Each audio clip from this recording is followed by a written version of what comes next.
Hey, what's up everybody, and welcome back to another episode of News Dose, where I give you all of the latest gaming news. And we have some new reports coming out today that may indicate a new Nintendo Switch will be heading our way sometime in 2021. Yeah, maybe that Switch Pro really is a thing, so we will talk about that. Also, is Microsoft going to drop Xbox One support for Halo Infinite? This was a game that has been touted as a cross-generation title, but that may not be the case anymore, so stick with me and we will talk about that as well. First though, let's start the Monday off with some Xbox Game Pass news. Xbox Game Pass did announce a new game for September 3rd, and this is a fan favorite game that's been on Steam for a little while now. Touhou Luna Nights, developed by Team Ladybug. Yes, this is coming from a small Japanese developer, so that alone is great news, as Xbox fans have been wanting more Japanese support. And the fact is, this game is overwhelmingly positive on Steam with a 97% overall approval rating, so clearly people like this game. It is a Metroidvania style game, so that immediately got my attention. Metroidvanias are actually one of my favorite genres, but it looks like Xbox Game Pass is going to start the month off very strong in September with Touhou Luna Night coming on September 3rd. Keep in mind that Resident Evil 7 will also be coming to Xbox Game Pass on September 3rd, so you just gotta love Xbox Game Pass. On one side you get a big AAA game like Resident Evil 7, and then on the other side you get a nice hidden gem that you may have not tried if it wasn't for Xbox Game Pass. You're just always discovering something new to play. Now, there were also several big games announced over the weekend.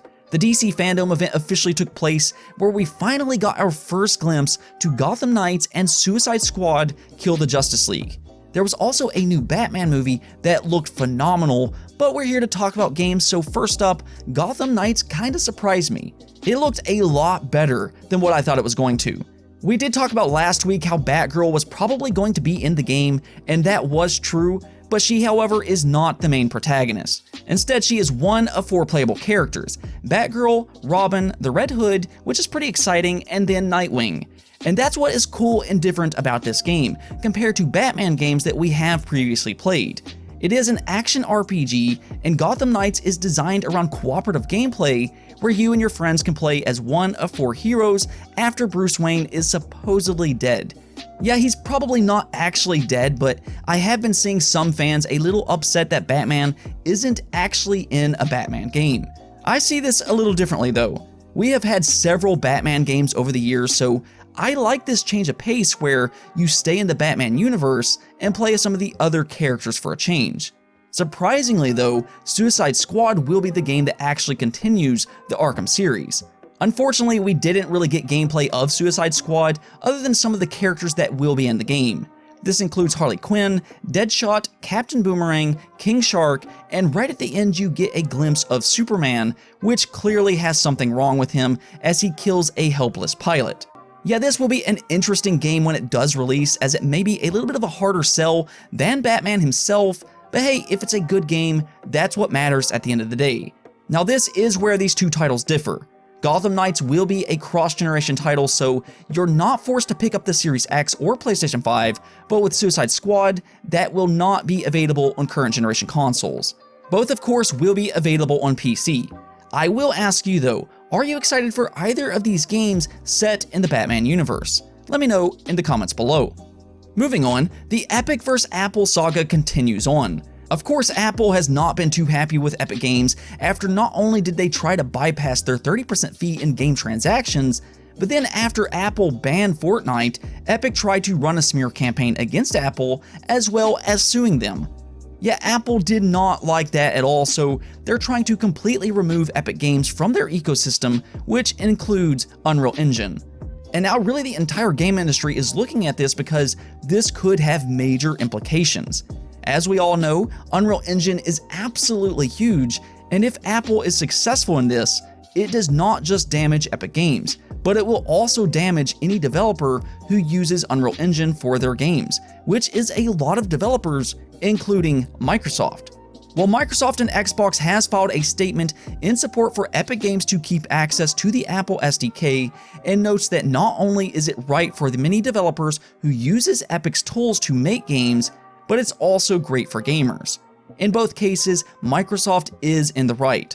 And that's the thing, Microsoft just ran into their own situation against Apple here recently. Xbox did want to put xCloud on iOS devices, and Apple blocked that, which still doesn't really make any sense to this day. Now, Xbox has already condemned Apple for treating gaming differently than what they do other media outlets such as movies, books, and music, so this isn't the first run-in the two have had here recently. But what this does is it puts pressure back on Apple. Apple may be much bigger than Epic Games, but Microsoft is a big company themselves, so it's good to see them support Epic Games here to keep Unreal Engine on iOS devices. And speaking of Xbox, there was a big rumor that popped up over the weekend that states Halo Infinite may drop support for the Xbox One and may only support the Xbox Series X and PC going forward. This is coming from a verified Resetter insider by the name of Sponger, which is why this has garnered so much attention. I don't know exactly how Resetter verifies insiders, and I have seen them get things wrong in the past, but Sponger does seem to have a pretty good track record, which is why this rumor has been gaining traction and viewed as being quote-unquote believable. With that said, let's get into this and see what's going on here. So Sponger claims that 343 Industries is struggling to maintain performance above 900p on Xbox One S consoles and is having serious asset loading issues. Because of this, right now they are busy with the idea of dropping Xbox One support altogether, and there is even an idea of delaying Halo Infinite all the way to 2022. Yeah, this isn't exactly ideal, but he also notes that 343 Industries are convinced they need to make the best Halo game ever, which does make sense. 343 probably has a lot of pressure to make a great Halo game. We have to remember that Halo is the face of Xbox. When you think of Xbox, you think of Halo. It's just a big franchise for Xbox, so yes, it is very important that they do this franchise justice with Halo Infinite. The question though, will they actually drop support for the Xbox One? And I'm seeing a very mixed reaction for this. Some fans seem okay with it, other fans are happy, and then some are just flat out upset because Xbox has been touting this game as a multi-generation game. And that's true. They have been saying that for a while now, but a large part of the internet was never really happy with that either. I was seeing a lot of people claim that the Xbox One was going to hold back the Series X, and I don't necessarily believe that, but there were a lot of people saying that Halo Infinite should be a next generation exclusive. So here we are just a few months later, and based off of this rumor, that may actually end up happening. We do have to keep in mind that things do change over time, and let's just get away from this rumor for just a moment. This is what we do know. Halo Infinite was delayed this holiday for an undefined amount of time with a 2021 launch window, so they can make the best Halo they can possibly make.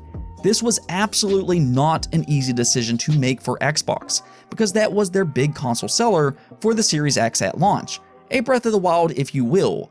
We also have seen a gameplay reveal of Halo Infinite, and while the gameplay did look excellent, it was not exactly running particularly amazing, with a lot of pop-in, a lack of ray tracing, and just issues like that. So if it's having these issues on PC and Xbox Series X, then the Xbox One version may really be struggling as Sponger suggests. So would it be worth it for Xbox One owners to have a version that runs poorly just to have it? And is it something that 343 Industries should focus their time on? While I do think games scale up and down rather well, this may be a situation that they have to scale things down too much to get it to work on the Xbox One. By this point, it doesn't sound like they can just simply scale back textures, shadows, ray tracing, and things like that. So instead of putting too much time and resources on it, they could instead focus their time on making a more optimal version for the Series X and PC.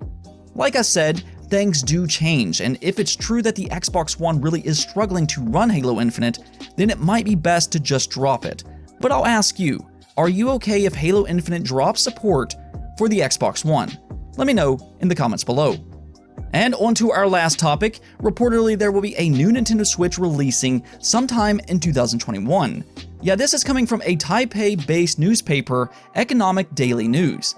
Yeah, this is a very odd way to get gaming news, but this has blown up on the internet today as they are reporting that there will be a new Switch that features upgraded interactivity and improved visual display. Over on the Video Game Chronicles, it says that they cite manufacturers as being responsible for the Joy-Cons, flash storage, and more. Apparently, this new Switch will go into production this year and be available sometime in 2021, which is interesting for several different reasons. First off, this is not the first time we have heard about a new Switch in development. Really, right before lockdown happened this year, there was reports coming out from DigiTimes that there was a new Switch in production. And then that just kind of died down, and maybe that was because of the whole lockdown. That could have delayed plans for Nintendo, but now things are surfacing once again, and this could be the highly speculated Switch Pro. This report does say improved visual display, so we could be getting a more premium version of the Switch. If we look back at things Nintendo has done before, they have made small upgrades to their handheld consoles. The 3DS, as an example, got a new 3DS, which is still the worst name I've seen from any console, but it did have better specs than the original 3DS. This is why it was able to play Xenoblade, so maybe the Switch does something like that here to improve the resolution on the Switch. Maybe they could try to do a 4K docked mode and shoot for 1080p in handheld. One other thing that I think that they're going to try to improve though is that Joy-Con stick drift. They have gone through a class action lawsuit over stick drift, so I'm sure they want to improve that, and that would be a nice upgrade for fans as well. So hey, maybe we will actually get that long-rumored Switch Pro after all, and honestly, I would probably buy it. I love the Switch, and if it's a big enough improvement, I'm absolutely in. What about you though? What would you like to see from a quote-unquote Switch Pro? Let me know in the comments below. Anyways though, that's it for this episode, but if you liked the video, don't forget to hit the bell notification and subscribe button for more content just like this. Also, if you'd like to support the channel through Patreon, thank you for making this content possible. Peace out.